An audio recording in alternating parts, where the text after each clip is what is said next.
ট্রেনে উঠে জানলার পাশে সিটটাতে বসে কানে হেডফোন গুঁজে দিয়ে মোবাইল বন্ধ করে গান শুনছিলাম। দেখলাম সামনের সিটে একজন ভদ্রলোক এসে বসলেন। একটু বাদেই টিটি উঠলেন টিকিট চেক করতে। টিটিকে দেখে বয়স্ক ভদ্রলোকটি ভয় পেয়ে গেলেন, খুব কাচুমাচু করছিলেন। আমি জিজ্ঞেস করলাম, কি টিকিট কাটা হয়নি বুঝি?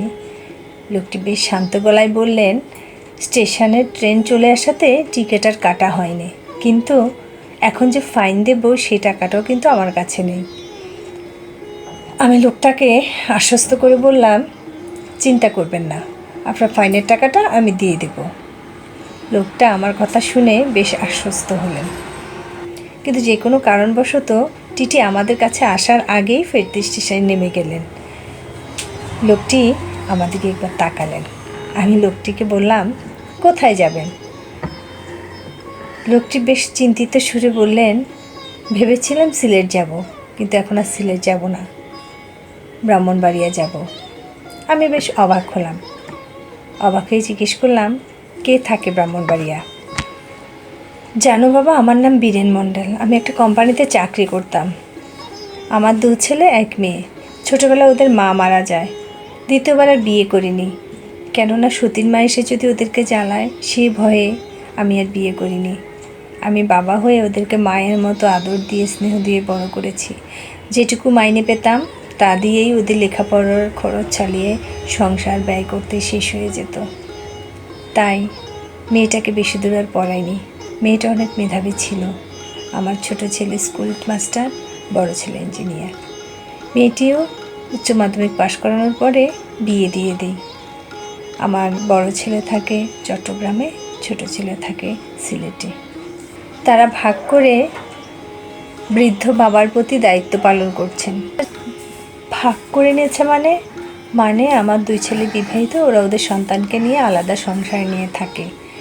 আর বৃদ্ধ বাবার প্রতি দায়িত্ব বোঝাচ্ছে 15 দিন এক ছেলের বাসায়, 15 দিন অন্য ছেলের বাসায়। ছোটো ছেলের বাসায় ছিলাম।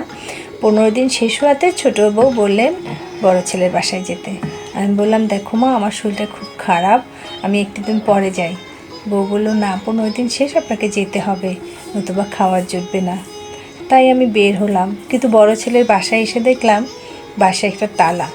ওরা সব পরিবারের সবাই মিলে কোথাও হয়তো একটা ঘুরতে গেছে আমাকে না জানিয়ে। জানো বাবা, শরীরটা খুব খারাপ। অসুস্থ বৃদ্ধ বাবাটার দায়িত্ব এখন আর কেউ নিতে চায় না।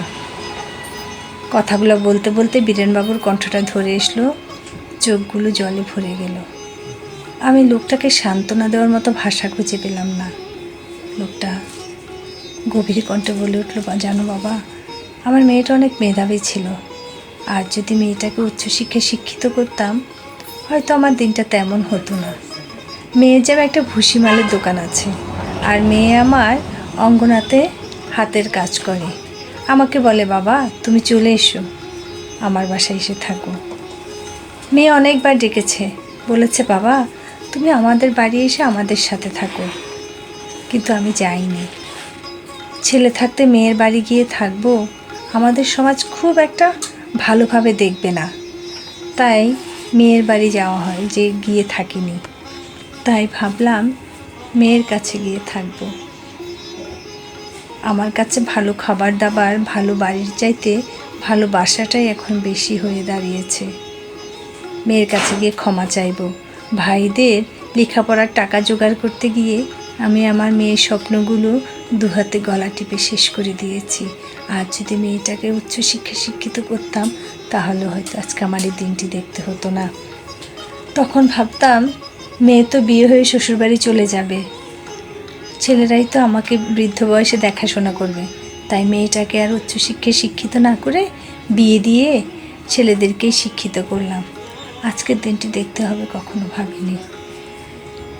বীরেন মণ্ডলের কথা শুনে আমি ভাবলাম, সমাজে যতদিন বৃদ্ধ বাবা মায়ের দায়িত্ব ছেলে মেয়ে সমানভাবে ভাগ করে যতদিন না নেবে, ততদিন আমাদের সমাজে বীরেন মণ্ডলের মতোই ভাবনা থেকে যাবে, মেয়েরা বাবা মার দায়িত্ব নিতে পারেনি। কন্যা শিশু দিবসে আজকের এই সমাজে আমাদের এই চাওয়া হোক, ছেলে মেয়ে উভয়ে বাবা মার সমানভাবে সমান দায়িত্ব নিতে পারার মতো মানসিকতা সৃষ্টি হোক।